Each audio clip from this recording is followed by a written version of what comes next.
Islam adalah agama yang mengatur kehidupan manusia dalam berbagai aspek, termasuk dalam dunia kesehatan dan pengobatan. Berbagai macam cara disyariatkan untuk dapat menyembuhkan dan menyehatkan umatnya.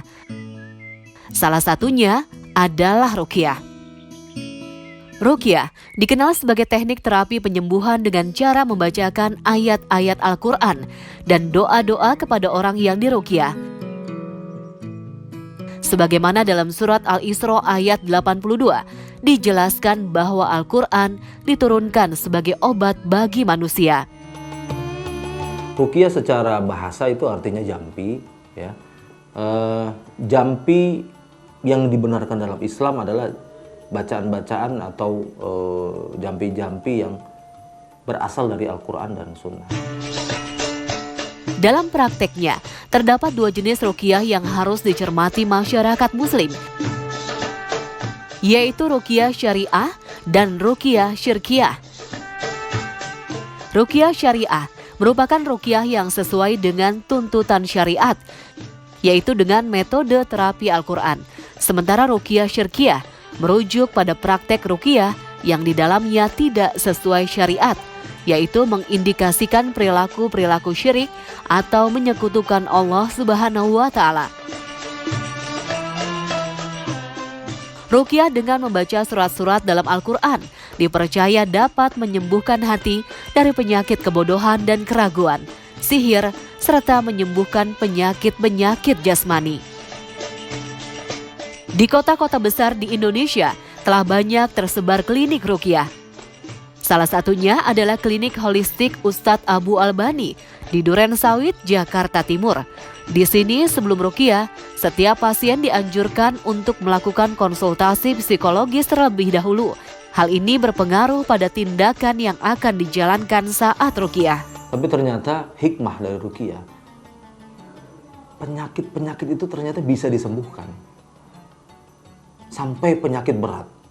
Jadi kalau orang Islam itu yang pertama sebelum dia berobat untuk mendatangi tabib dan lain sebagainya, dia minta sama Allah dulu. Seorang terapis dapat meruqyah pasien dalam waktu 20 hingga 30 menit. Mereka melantunkan ayat-ayat suci Al-Quran dengan perlahan dan bacaan yang benar.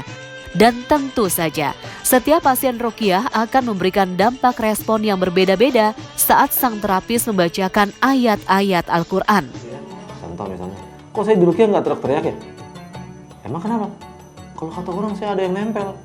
Harusnya saya bereaksi dong, teriak-teriak dong. Saya juga pernah kesurupan gini-gini. Ya, kita bicara kalau ruqyah itu hitam putih. Kalau ada, ya ada, kalau enggak ya enggak gitu. Jadi enggak ada ekspektasi terus kamu harus kesurupan atau apa, enggak gitu.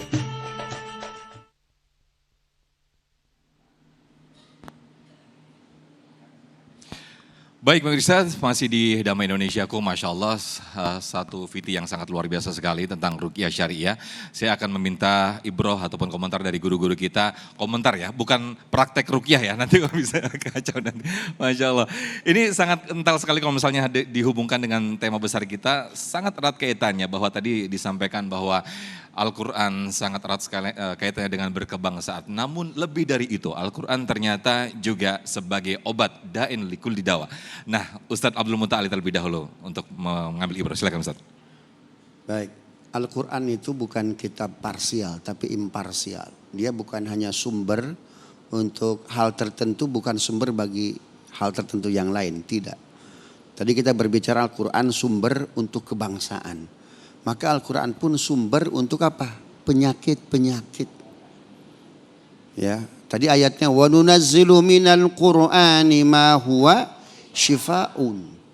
Quran itu syifa, obat. Enggak cukup diobat tapi apa? Rahmah. Apa itu rahmat? Bentuk sayangnya Allah. Bacakan Al-Quran insya Allah sembuh. Ada orang sembuh dari rumah sakit, pulang ke rumahnya motor nggak ada. Mobil nggak ada, rumah nggak ada. Kenapa? Buat bayar rumah sakit. Tapi Quran itu bukan hanya syifa, rahmah. Allah yang bayarin dengan cara apa? Bacain Quran dan seterusnya dan seterusnya. Bahkan kenapa ada ruqyah syariah?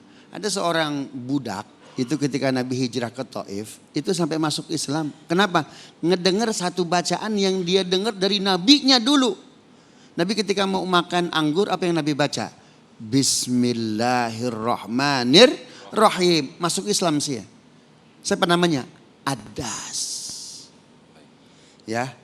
Ada penyakit, ya, itu ada penyakit yang sumber dari setan. Dan setan takut betul ketika dibacakan Quran. Apa nama penyakitnya? Wabah. Jelaskan dalam surat Shad. Nabi Ayub berdoa, Anni massaniya syaitana binusbiw wa adzab. Ya Rob, aku kena penyakit setan. Nama lain dari wabah. Ya, dalam buku saya Fikih COVID-19 salah satu nama wabah apa? Penyakit yang berasal dari setan. Setan paling takut apa? Dibacakan apa? Ayat-ayat Quran. Jadi Quran itu dari hulu ke hilir. Dari atas ke bawah seluruhnya. Baik. Karena itu dzalikal kitabul la La raiba fihi. Sedikit saja Kiai Idrus Romli, sedikit saja waktu yang sangat pendek sekali. Ibroh dari Ruqyah Syariah ini. Fadal. Makasih ya, berkaitan masalah ruqyah. Ada satu cabang dalam ilmu Al-Quran yang disebut dengan ilmu khawasul Quran.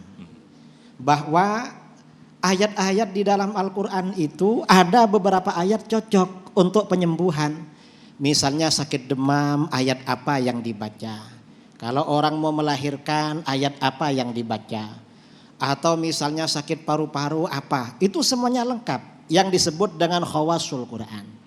Nah kemudian juga berkaitan dengan ruqyah.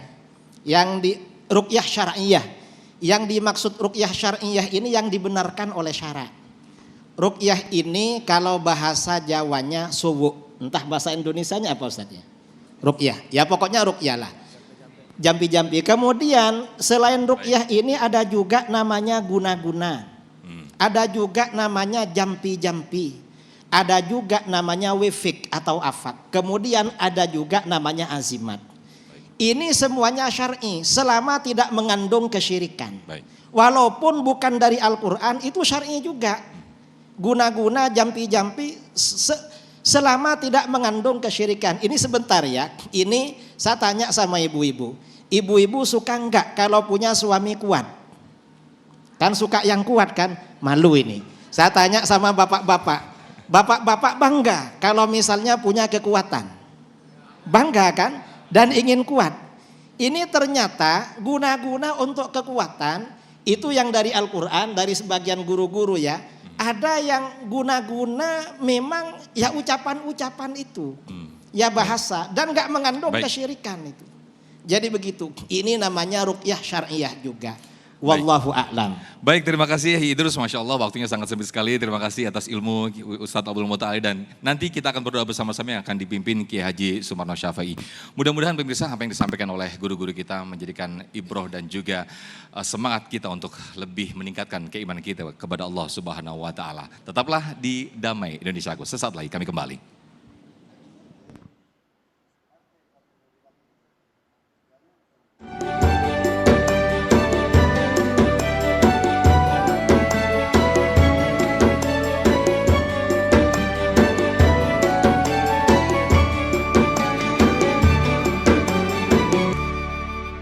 Demikian pemirsa yang dirahmati Allah, Damai Indonesiaku untuk episode kali ini. Insya Allah akan memberikan manfaat bagi kita semua. Saya Ismi Nadila. Dan saya Muhammad Sofyan mewakili kru yang bertugas serta pendukung acara ini Sarung Wadi Mortentu. Sarung kita pamit undur diri. Terima kasih. Wassalamualaikum warahmatullahi wabarakatuh. Ibu bapak para jamaah yang berbahagia, mari kita tutup acara pengajian kita pada kesempatan siang hari ini dengan membacakan doa. Moga-moga Allah Subhanahu wa Ta'ala memberikan kita kekuatan iman dan Islam. Allah berikan kita kemantapan, kemurahan dan kemudahan. Sehingga apa yang kita inginkan dan kita cita-citakan dikabul oleh Allah Subhanahu wa Ta'ala. Allahumma salli wa sallim ala sayyidina Muhammadin wa ala alihi wa sahbihi wa sallim tasliman katsira. Allahumma bihaqi kitabikal mubin wa bihaqi man arsala rahmatan lil alamin sabitna ala ta'atika wal yakin waj'alna ya Allah min ibadikas salihin rabbana taqabbal minna innaka antas samiun alim fatub alaina innaka antat tawwabur rahim rabbana atina fid dunya hasanah wa fil akhirati hasanatan wa qina adzabannar. Wa sallallahu ala sayyidina Muhammadin khairal khalqihi ajmain. Subhana rabbika rabbil izzati amma yasifun. Wassalamun alal mursalin walhamdulillahi rabbil alamin. Assalamualaikum warahmatullahi wabarakatuh.